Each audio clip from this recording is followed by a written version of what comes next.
Hi everyone, my name is Ji. Today I'm going to share my interview with a real-life managers as part of my MGW20 assessment to interview managers in practice. The purpose of this presentation is to explore leadership and decision-making in the real business world.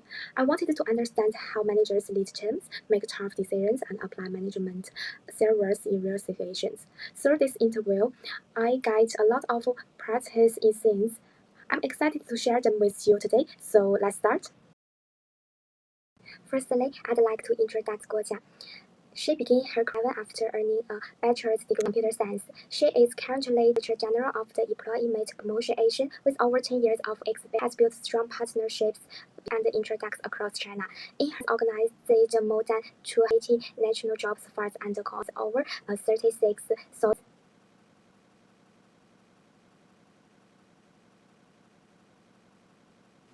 At the beginning of the interview, which leadership style, my manager answered to authoritarian, dictatorial, laissez-faire, transformational. Let's hear what he had to say.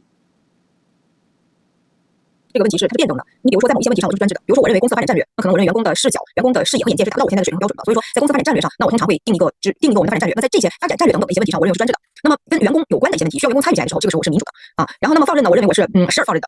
那比如说在具体的问题上，在具体的一些落到具体的一些项目交付上，那我更多的是要用结果去考核或者过程考核，有一些考核工具、考核的办法和结果考核。至于过程中，那么员工是怎样用这个对于时间的管理啊，对于这个自己的这个工作方式的一些管理，我是放任，你一定是变革型的。任何一个公司都要与时俱进的，要随着这个时代的变化，随着这个社会的需求的变化，你的企业的产品啊、服务啊，你都要是随之而转型的，所以你随时随地你都要面临的一种变革。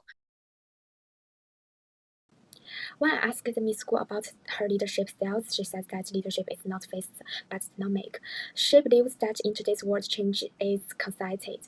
And leaders must adopt their leaderships according to different situations. For example, when making merger strategic decisions for the company, she adopts an critical skills. She explained that employees may not always have the broader vision needed for long-term planning. So in those areas, they lead with strong direction.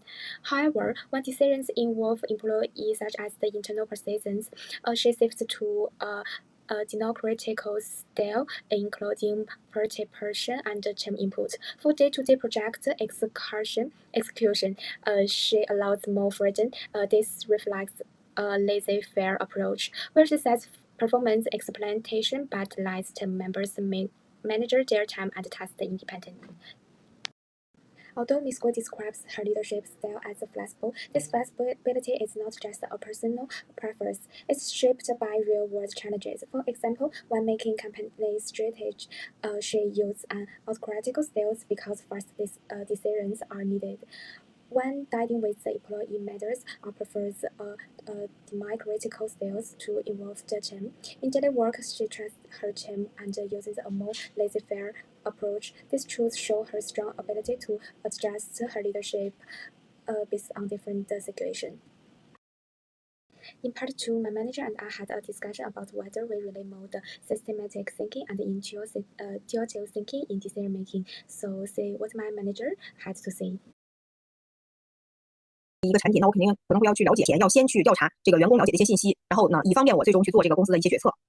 好的，直觉也很重要。直觉，所谓的直觉，可能就是通过人和人之间进行沟通啊，沟通的过程当中呢，你会给你做判断、做决策，做一些这个支撑。比如说这个人他的这个语言呐、他的表情啊、他动作，包括这个人的面相、相随心生，这些我认为都认为是直觉，但是他有的时候在这个做决策的过程当中起到了很重要的作用，所以直觉我认为还是也很重要的。Regarding decision making, my manager stated that in most cases he used systematic thinking, meaning that he would rely on data and logistic analysis to make decisions. He also involves his employee in data analysis to support his decision making. However, he also said that the intuition is very important in center decisions making, especially in situations involving human interaction, such as the communication and employee evaluation. He mentioned that intuition accounting comes from experience. For example, when communication with others, he would observe their words, expressions, and behaviors to help him make a quick judgment. Miss Guo is able to adopt his decision-making styles faithfully.